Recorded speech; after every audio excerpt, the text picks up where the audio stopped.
La cultura egipcia nos resulta familiar, estaba presente en nuestros libros de escuela y luego nos ha acompañado a lo largo de toda la vida, en artículos, en libros, en documentales, en películas, en la publicidad. Da la impresión de que no queda ningún misterio en Egipto. Y no es cierto, podrían llenarse volúmenes enteros con todas las preguntas que hay pendientes de respuesta, sobre todo en lo que se refiere a las primeras dinastías. Las primeras dinastías fueron pródigas en soluciones tecnológicas y científicas que hoy resultan impensables, inaceptables desde un punto de vista arqueológico. La sensación que uno tiene después de analizar esos logros técnicos de aquellas dinastías es que tenían mucho más conocimiento que las dinastías que le siguieron, como si en Egipto hubiera sucedido al contrario que en otras culturas, como si en Egipto hubieran arrancado con unos grandes conocimientos científicos y técnicos y luego los hubieran ido olvidando poco a poco a lo largo de su historia. Vamos a encontrar muchos ejemplos, pero la Gran Pirámide es tal vez el más espectacular de todos ellos, el mejor ejemplo que demuestra cómo en el viejo Egipto se produjo no una evolución, sino una involución. Ahí está, indiferente y hermética, sin desvelar el misterio de su origen y de la técnica que utilizaron quienes la construyeron, tan ajena a nosotros y a lo que le rodea como pudiera serlo una pirámide marciana. 2,5 millones de bloques de piedra, casi 3 millones de metros cúbicos de volumen y 7 millones de toneladas de peso. Una obra colosal e irrepetible. Y ni siquiera sabemos si fue tumba, si fue templo, si fue el compendio del conocimiento acumulado por una cultura desaparecida, o si simplemente fue un monstruoso disparate puesto en pie por una generación de locos geniales.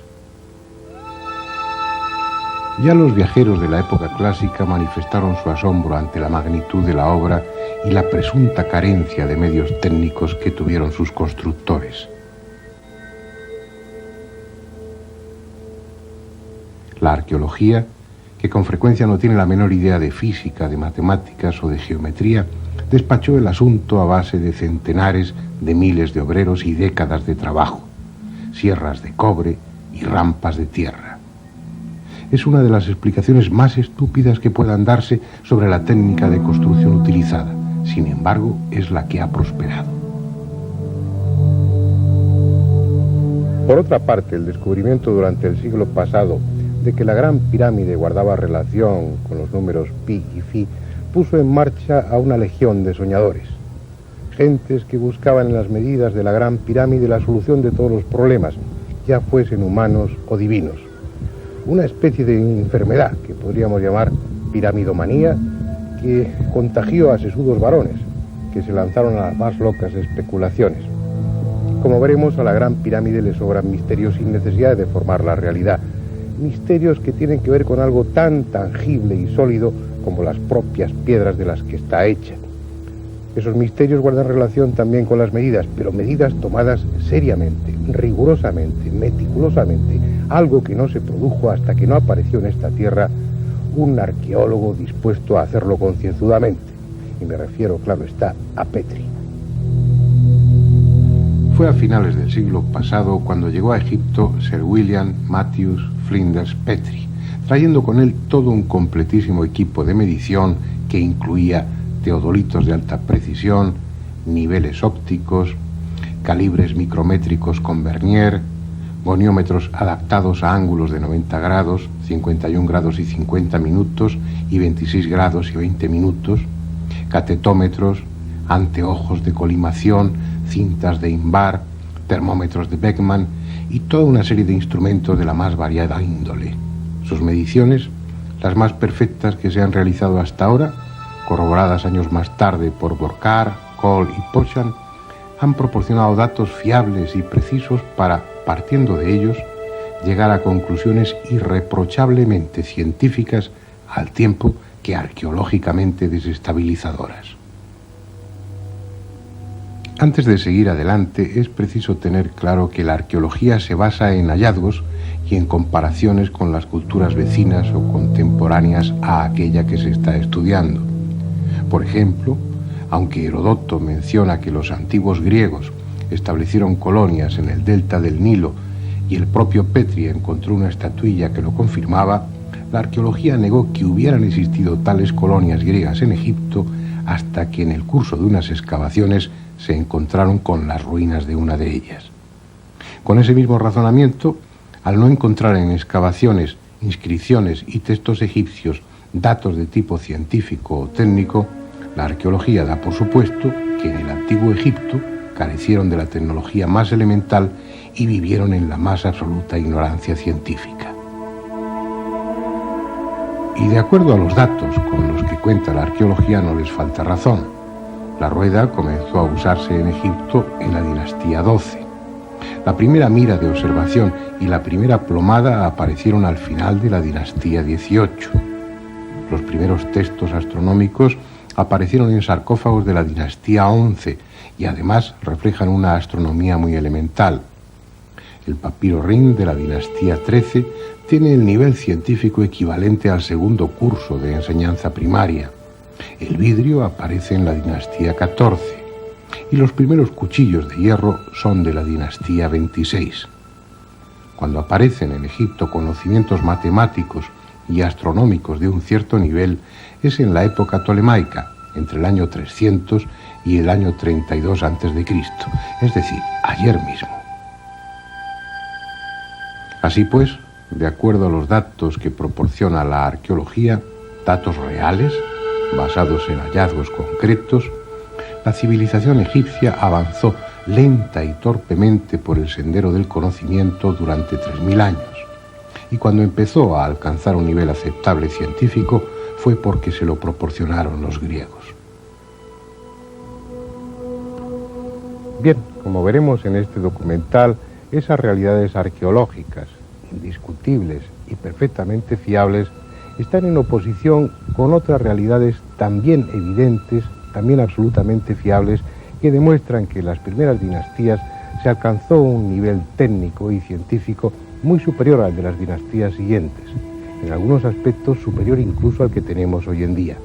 Dicho de otra manera, las evidencias arqueológicas dicen una cosa y las evidencias tecnológicas dicen otra muy distinta. En los relieves del Bercé, de la dinastía XII, hay una representación del traslado de una estatua de Yehutihotep de 60 toneladas. La llevan sobre un trineo y 172 personas intervienen en su arrastre. El método no puede ser más elemental. El único detalle técnico lo constituyen los que arrojan agua o aceite delante del trineo para disminuir la fricción y el calor. En el texto que acompaña al relieve no hay más que alabanzas al enorme esfuerzo y a la hazaña que supuso el traslado de esa estatua de 60 toneladas.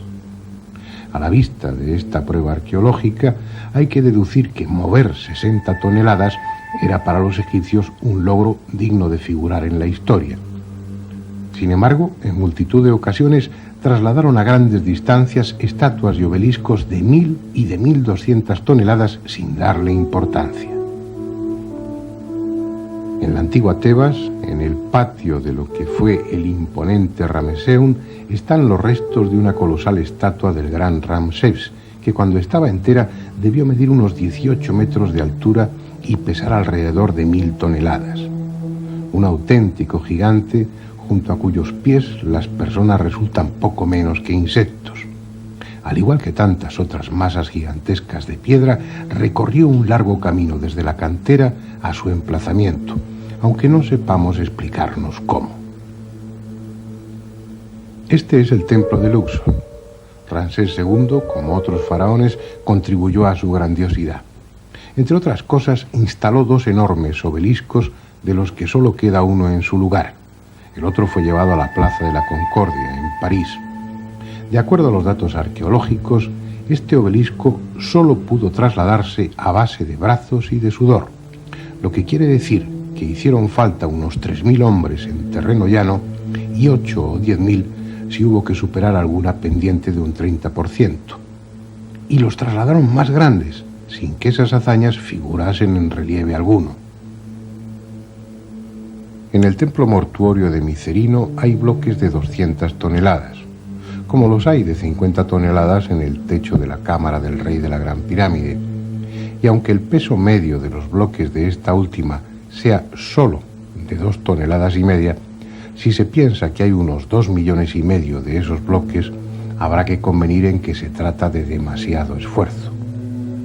A Heródoto, que anduvo por aquí en el siglo V a.C., le dijeron que en la edificación de esas pirámides se habían utilizado máquinas, aunque ya nadie sabía de qué tipo. Pero como para la arqueología tales máquinas no existieron, puesto que no se han encontrado ninguna representación de ellas, la única conclusión es que las pirámides se levantaron por las bravas, arrastrando e izando piedras a base de músculos exclusivamente. Lo malo es que eso no fue posible. Vayamos con Manuel Delgado al interior de la pirámide de Kefren para ver un ejemplo de ello. Desde su entrada comienza un pasillo descendente que justamente en ese lugar se hace horizontal para más adelante acceder a la cámara del sarcófago. En ese punto, los arquitectos de la pirámide decidieron colocar una gran piedra que obstruyese el pasaje. Las teorías que esgrimen algunos investigadores para demostrar que por medio de rampas los antiguos egipcios lograban elevar grandes bloques a enormes alturas quedan entredicho cuando nos encontramos con problemas como este. Es una roca de granito de casi 3 toneladas de peso. La estudió Petri. Si los bloques eran elevados por rampas a base de fuerza muscular, ¿cómo pudo ser elevado este bloque a esta oquedad para que posteriormente bajara y ejecutara la función que le comendaron sus constructores? Que sirviera de cierre, de tapón. En este pequeño espacio no caben más de 6 personas. Es por ello por lo que Petri dedujo que los antiguos egipcios debieron poseer máquinas, y máquinas muy eficientes.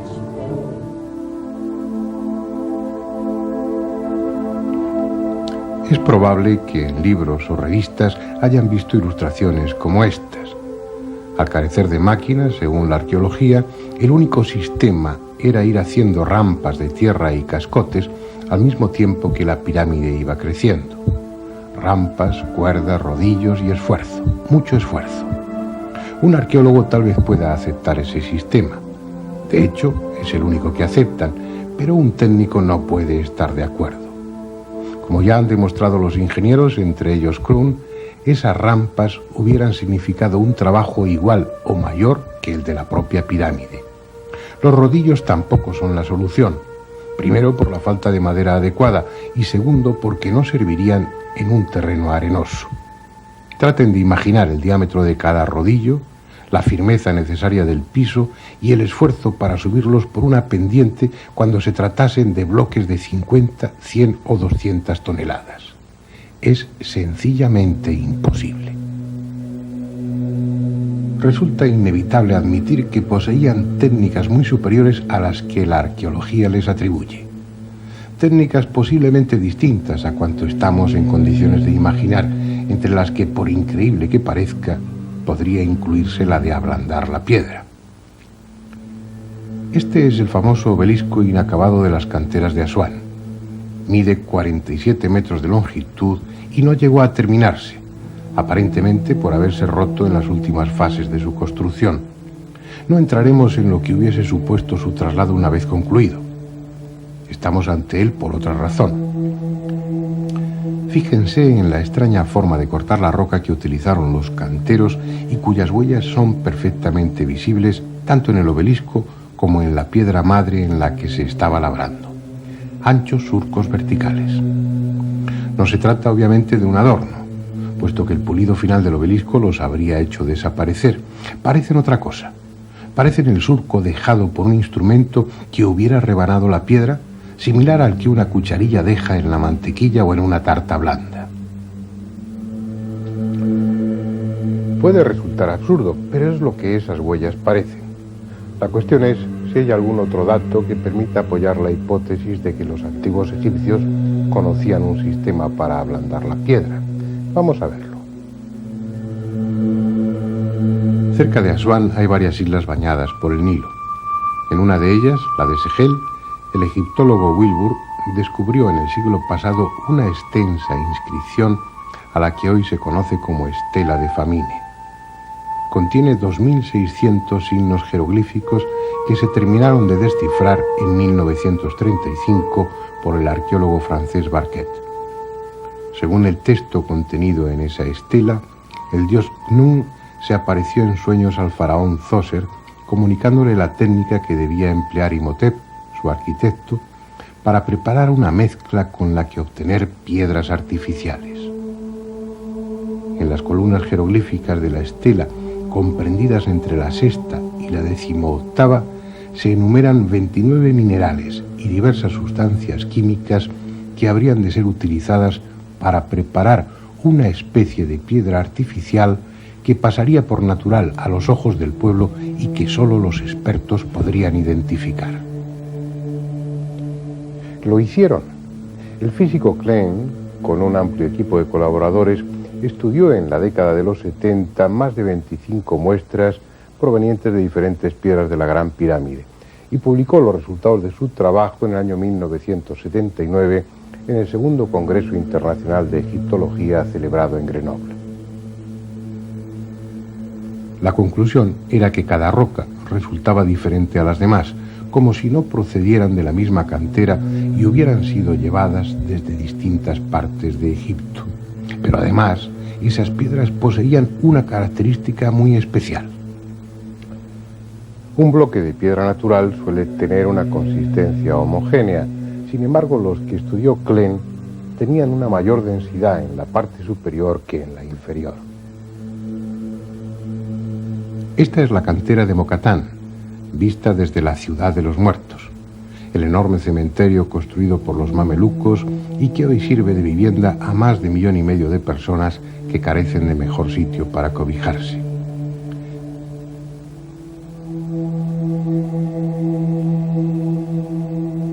Esta otra es la cantera de Tura, de donde, según la arqueología, procedía la mayor parte de las piedras utilizadas en la construcción de la Gran Pirámide. Hoy es una cárcel.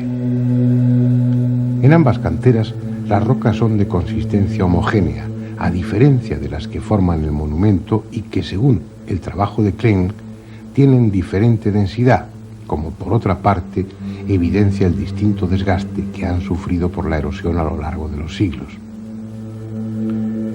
Si lo contenido en la estela de Famine es cierto, como parece confirmar la investigación de Klein, algunos hallazgos insólitos encontrarían plena justificación, como esta curiosa piedra, encontrada por Manuel Delgado en la meseta de Guisa, que pese a su extrema dureza, parece haber sido moldeada y aplastada entre las manos, con la peculiaridad añadida de una impresión circular en cada una de sus caras que sugiere en todos sus detalles la desestabilizadora idea de que fue practicada cuando esa piedra tenía una consistencia blanda, incluida una mayor convexidad en la parte que queda por dentro de la huella circular.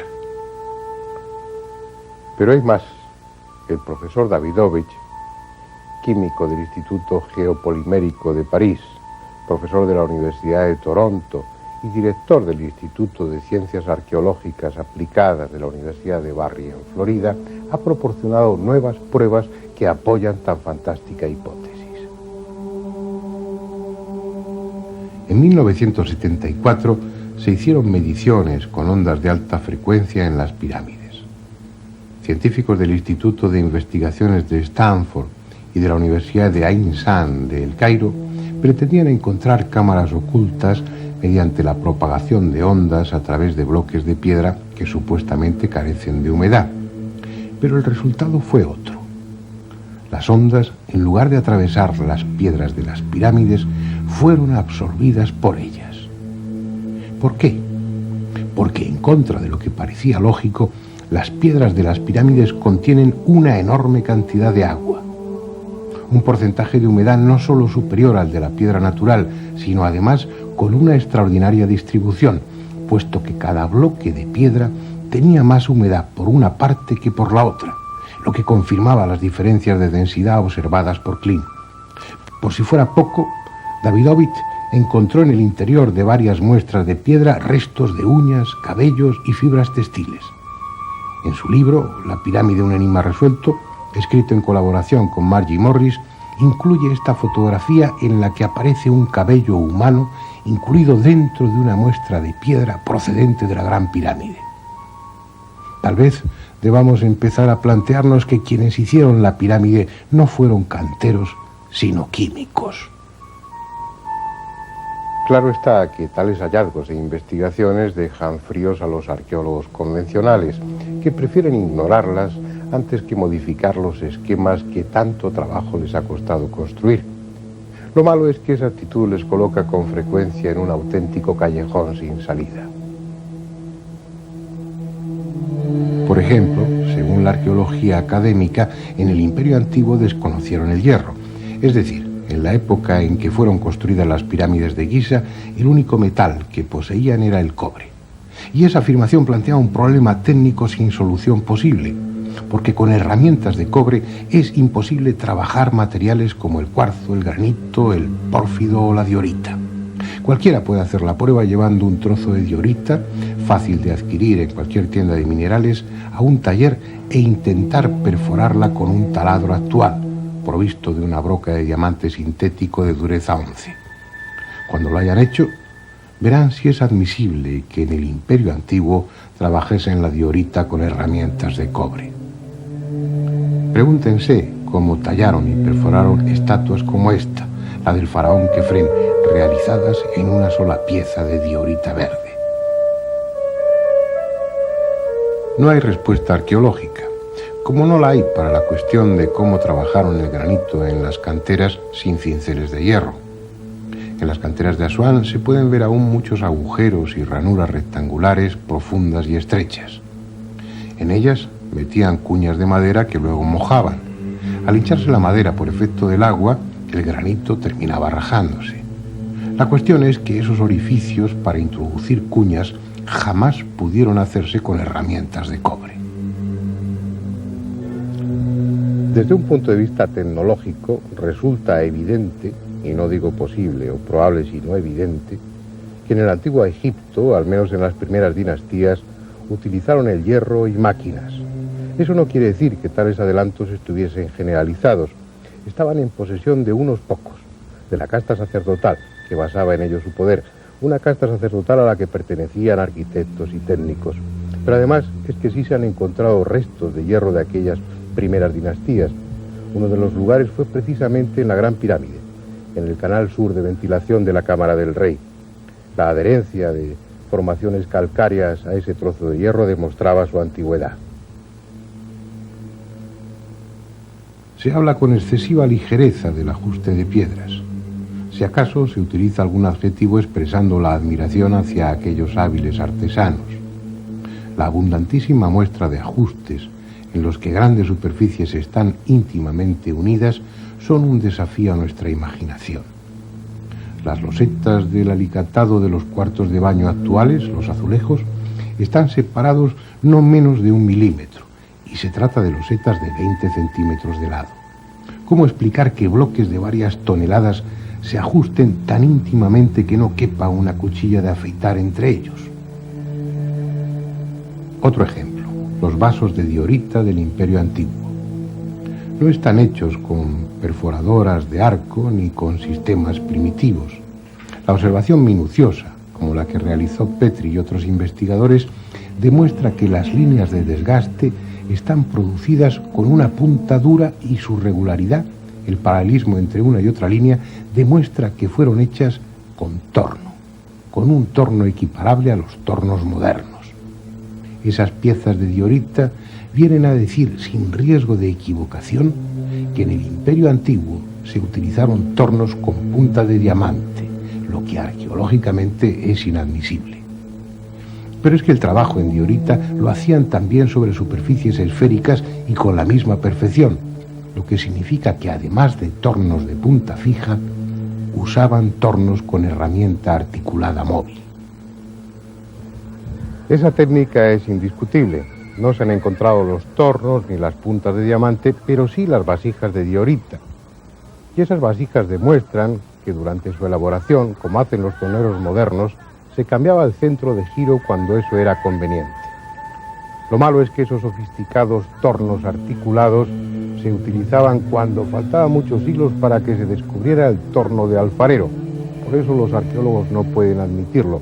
Sin embargo, las vasijas de diorita y otra serie de muestras deja muy claro que esa técnica la poseyeron en las primeras dinastías. También está claro que después la perdieron. En las dinastías siguientes ya no se volvió a trabajar con la diorita. Pero sigamos en busca de otros ejemplos.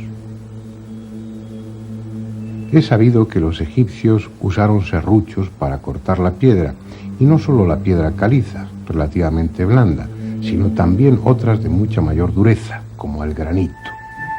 Se conocen ejemplares de serruchos egipcios de bronce con dientes de esmeril, y en los hipogeos de Tebas se han encontrado bloques de granito serrados.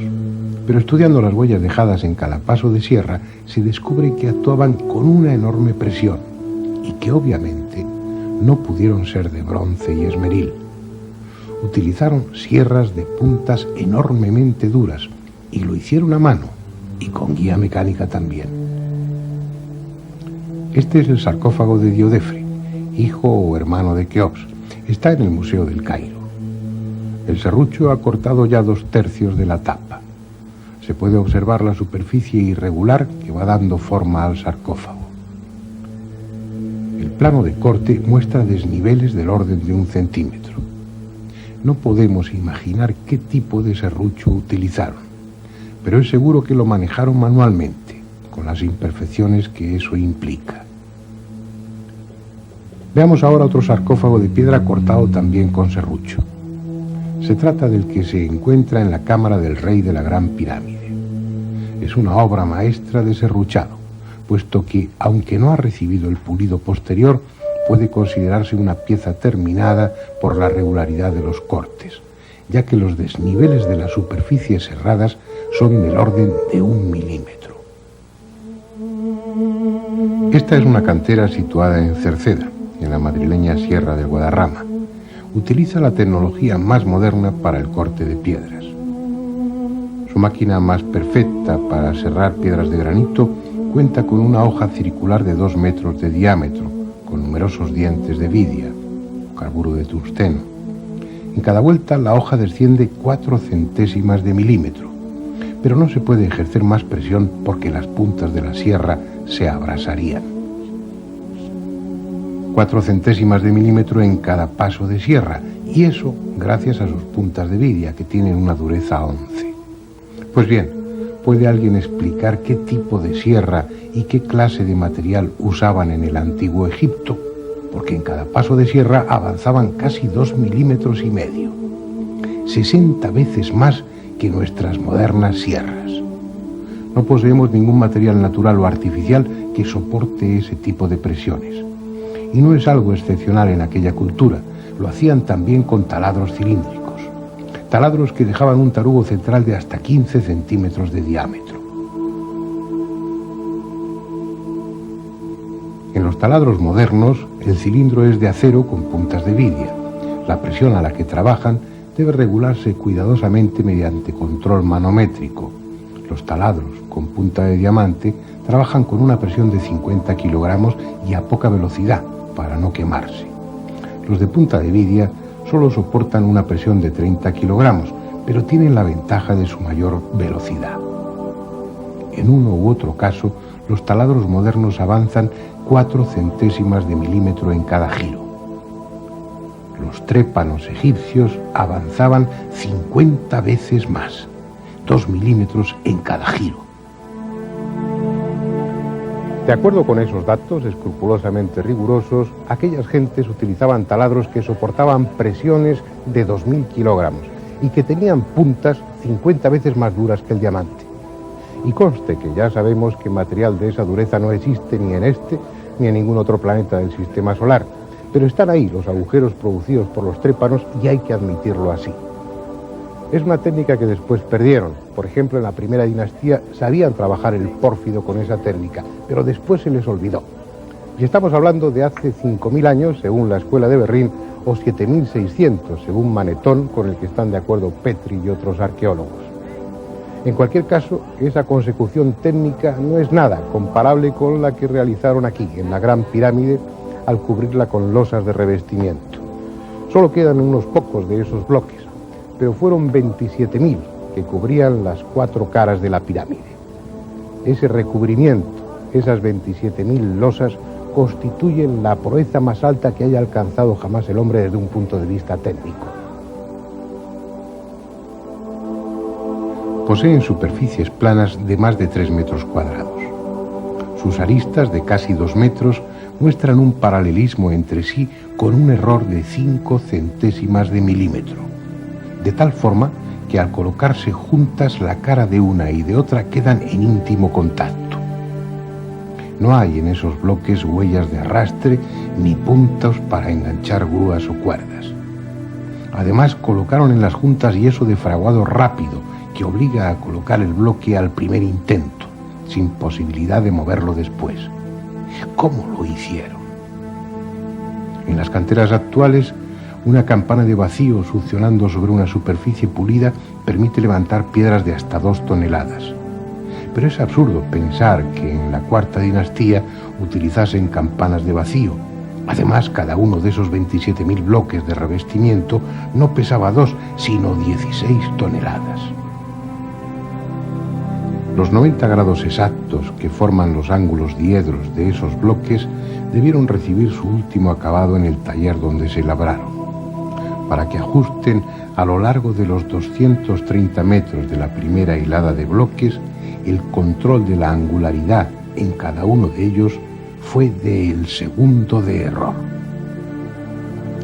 Es decir, cada uno de estos bloques de revestimiento está realizado con más precisión que una escuadra normalizada de las que se utilizan en la industria moderna.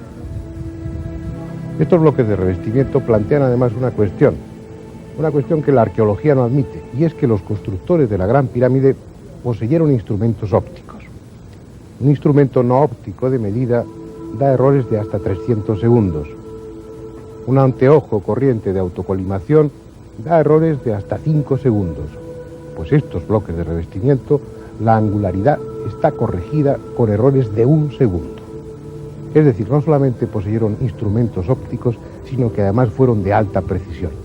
Para que se hagan una idea, el tallado y pulimento de cada uno de estos bloques es una tarea comparable a la de pulido de la lente mayor del telescopio de Monte Palomar. Y eso lo hicieron 27.000 veces, porque 27.000 eran los bloques de revestimiento, y hace 5.000 años o 7.600, de eso no estamos seguros. Sin embargo, no es la única prueba de que poseyeron una tecnología avanzada. La existencia de grandes conocimientos geodésicos y de los instrumentos precisos es inevitable para orientar la Gran Pirámide en la forma que lo hicieron.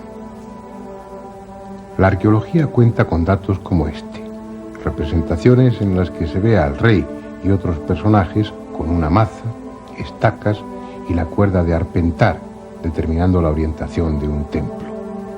En los manuscritos e inscripciones tampoco se encuentra la menor muestra de conocimiento geodésico. Por tanto, es comprensible que los arqueólogos digan que la exacta orientación geodésica de las pirámides solo podrá atribuirse a la casualidad. El hecho es que, respecto al norte, la Gran Pirámide está orientada con un error de 5 minutos y 31 segundos de arco. Y al decir error, debe entenderse que nuestras modernas normas de precisión dan por buenas medidas con errores mucho mayores. Es más, esos 5 minutos y 31 segundos de error serían hoy mismo una proeza geodésica. Tengan en cuenta que esos 5 minutos y 31 segundos de error equivalen al ancho de una moneda contemplada desde 1 kilómetro de distancia. Lo que ya escapa a cualquier posibilidad de que el azar fuera la causa de esa exactitud es que la otra Gran Pirámide, la de Kefren, tiene exactamente la misma orientación, también con 5 minutos y 31 segundos de desviación respecto al norte.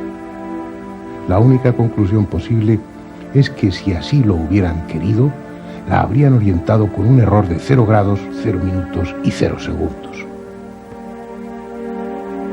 Si juzgamos los conocimientos matemáticos de los egipcios a través de los textos que nos dejaron, la conclusión es lamentable. No pasaron del primer curso de enseñanza primaria. Sin embargo, sus piedras, sus construcciones indican todo lo contrario, al menos en el caso de la Gran Pirámide. Por ejemplo, en la Cámara del Rey, que es un rectángulo, la pared norte mide 10 metros y 4.797 diezmilésimas de metro. La opuesta, la pared sur, mide 10 metros y 4.782 diezmilésimas de metro. Es decir, el error de medida es del orden de 1/10 de milímetro por metro. El mismo error que hoy se acepta para los prismas ópticos.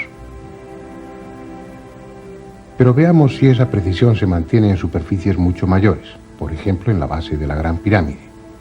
Este esquema representa la base de la Gran Pirámide, en el que se incluyen las longitudes de los lados y el valor de los ángulos. Cada lado mide algo más de 230 metros, concretamente 230 metros con 363 milímetros como promedio, casi 1 kilómetro de perímetro, lo que da una superficie de 53.067 metros cuadrados para la base de la pirámide, aproximadamente la de 8 campos de fútbol.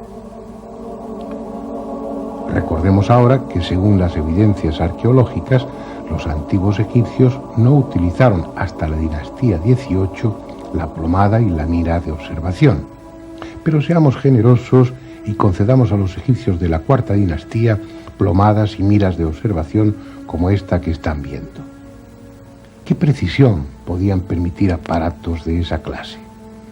Es difícil calcularlo, pero si tenemos en cuenta que instrumentos mucho más modernos, como el astrolabio, la ballestilla o las escuadras de pínulas y de espejos, dan errores de 30 a 20 minutos, habremos de convenir en que el merjet egipcio, que es el instrumento que acabamos de ver, daría errores como mínimo de 30 minutos. Pues bien, volvamos al plano de la base de la pirámide. En un cuadrado de más de 53.000 metros cuadrados de superficie, el ángulo noroeste mide 89 grados, 59 minutos, 58 segundos. Es decir, por 2 segundos de error no es un ángulo recto perfecto. ¿Qué significa eso? Significa que es imposible, absolutamente imposible, que los arquitectos de la Gran Pirámide utilizaran el merjet o cualquier sistema no óptico de medida. Eso significa que es inevitable, repito, inevitable, que utilizasen instrumentos ópticos, además de alta precisión, tan buenos como nuestros modernos teodolitos. Cualquiera que sostenga que la orientación y las medidas de la Gran Pirámide fueron realizadas a ojo desnudo y con cuerdas, no sabe de lo que está hablando. Otra prueba de la precisión técnica utilizada en la construcción de la Gran Pirámide la encontramos en la horizontalidad de su base, sobre todo si tenemos en cuenta que los constructores dejaron sin labrar la piedra de la meseta en el centro y solo rebajaron el perímetro. Ese mojón de piedra central impidió que las direcciones diagonales se pudieran tener en cuenta en el momento de nivelar. Solo lo pudieron hacer por el perímetro. A pesar de todo, si comparamos dos ángulos opuestos, el noroeste y el sureste, veremos que la diferencia de altura entre uno y otro es de 1,5 centímetros. Esa diferencia de altura representa un error de 4 centésimas de milímetro por metro, lo que concuerda con la rigurosa exactitud presente en todas las medidas a las que nos hemos referido. La única conclusión posible es que el nivel científico y técnico de quienes construyeron la Gran Pirámide era muy superior al de las siguientes dinastías. Este edificio singular responde a un plan único mantenido fielmente desde el primer golpe de pico hasta la colocación de la última losa de revestimiento. No es una afirmación gratuita. En septiembre de 1935 tuvo lugar un descubrimiento que demostraba cómo la Gran Pirámide respondía a un plan definido y único desde que fue trazada sobre el tablero de dibujo. Ya Petrie, el sagaz mensurador de la Gran Pirámide, había observado que la cara sur de la construcción no era lisa, sino que estaba constituida por dos planos que formaban entre sí un ángulo de 27 minutos de arco. Él lo atribuyó a que por alguna razón técnica la capa de revestimiento del centro de la cara era más gruesa. Sin embargo, se equivocaba. La cara sur tenía esa concavidad por una razón muy concreta que descubrió André Pochon en 1935. La Gran Pirámide estaba construida y orientada de tal modo que señalaba los equinoccios y los solsticios. Al salir el sol, la arista de la derecha daba sombra a la media cara izquierda de la cara sur de la pirámide. La sombra avanza con rapidez hacia la derecha como si fuera un velo que va descorriéndose y deja iluminada esa media cara izquierda. Es un fenómeno breve que dura unos 20 segundos. Por eso André Pochant lo bautizó con el nombre de efecto relámpago.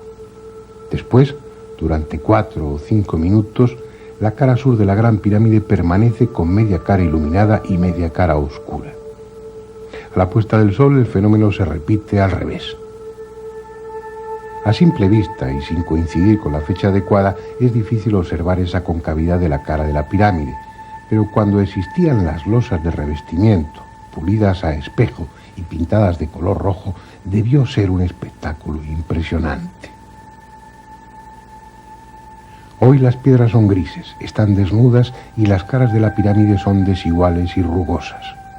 Solo la distancia puede permitir la ilusión de que son lisas. Sin embargo, André Pochant consiguió fotografiar ese efecto el 21 de marzo, fecha del equinoccio de 1934, al atardecer.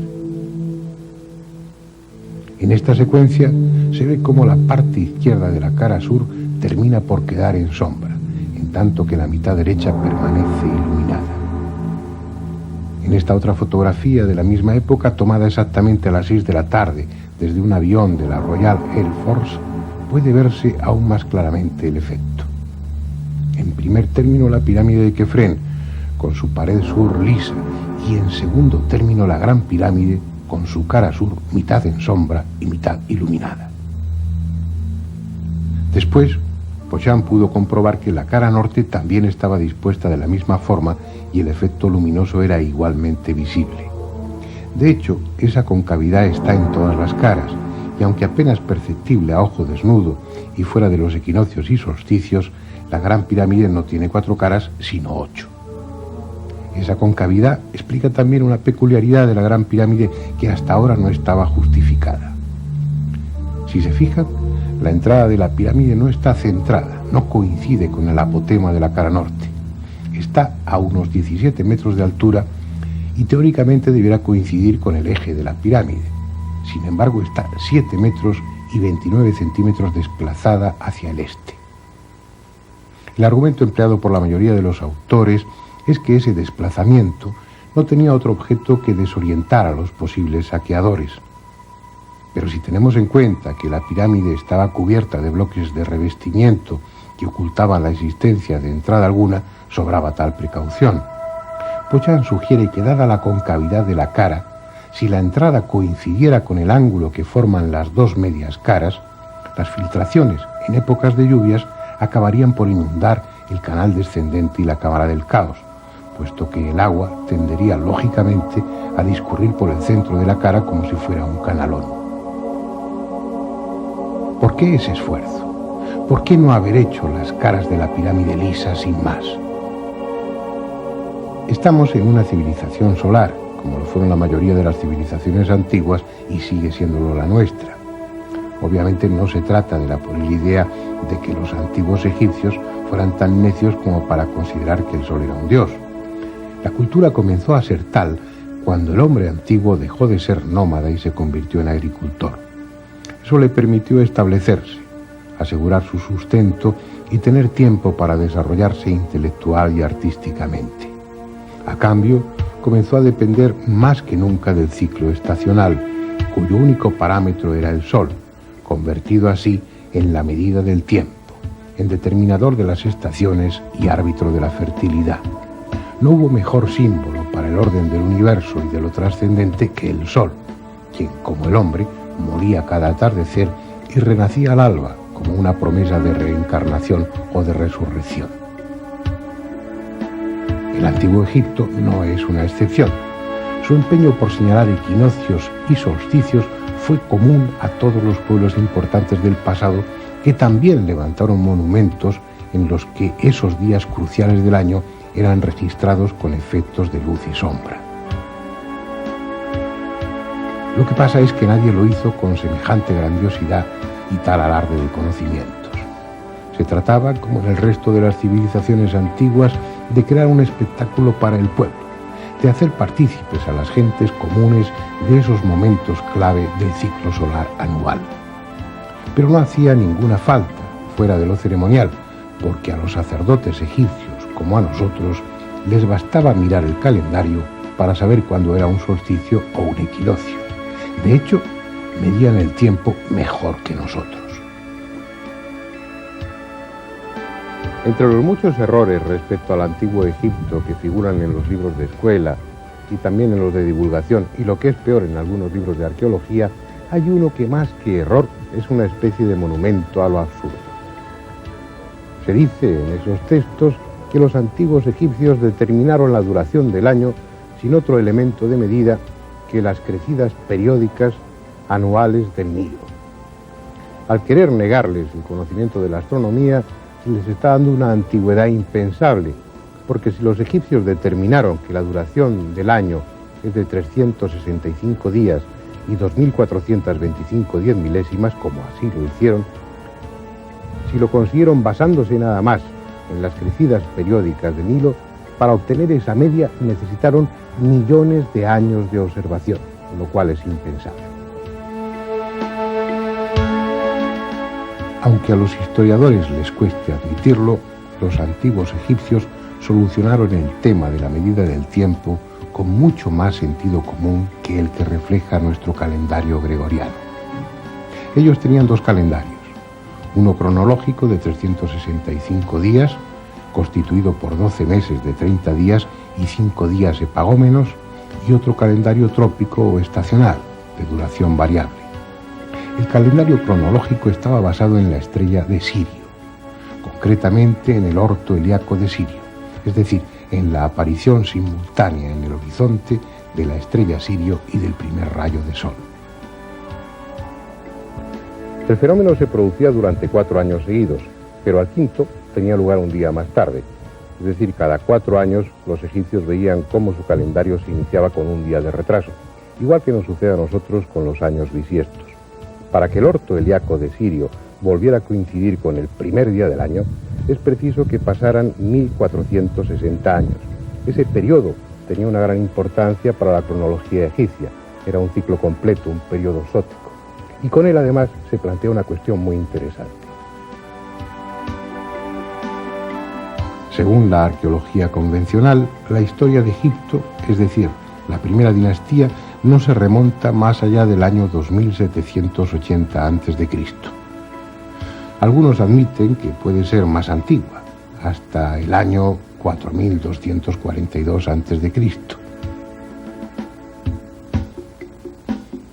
Pero si para ellos el ciclo zodiaco de 1460 años era cronológicamente fundamental ya desde las primeras dinastías, ¿cuánto tiempo de observación fue preciso para que los astrónomos egipcios se dieran cuenta de la duración exacta de ese ciclo? 3 periodos de 1460 años, 4, 5, aún admitiendo la posibilidad de que con 3 de esos periodos se convencieran de su exacta duración y lo incorporaran como un ciclo cronológico fijo a su calendario, habría que retrasar la historia de Egipto no menos de 4380 años. Sin duda alguna, los calendarios egipcios son predinásticos. Con ellos se penetra en una etapa desconocida de Egipto de la que solo existen referencias, y tan desestabilizadoras desde un punto de vista histórico que produce escalofríos admitirlas.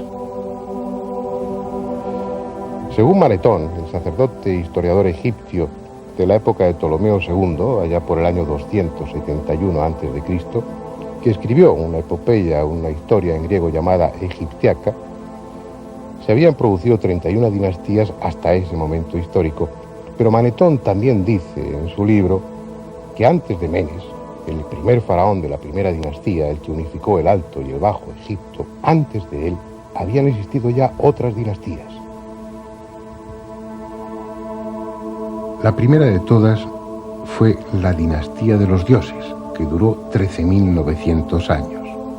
Después, la dinastía de los semidioses, que duró 1.255 años. A esta le siguió el primer linaje de reyes, que duró 1817 años y durante el cual se produjo el hundimiento de la Atlántida. Luego hubo otros 30 reyes que gobernaron Egipto durante 1790 años. A estos le siguieron los 10 reyes de Tis, que reinaron a lo largo de 350 años. Y por último, una extraña dinastía, a la que Manetón denomina los espíritus de la muerte y que reinó durante 5.813 años. En total, antes de la primera dinastía histórica, habían transcurrido 24.925 años de oscura y legendaria historia.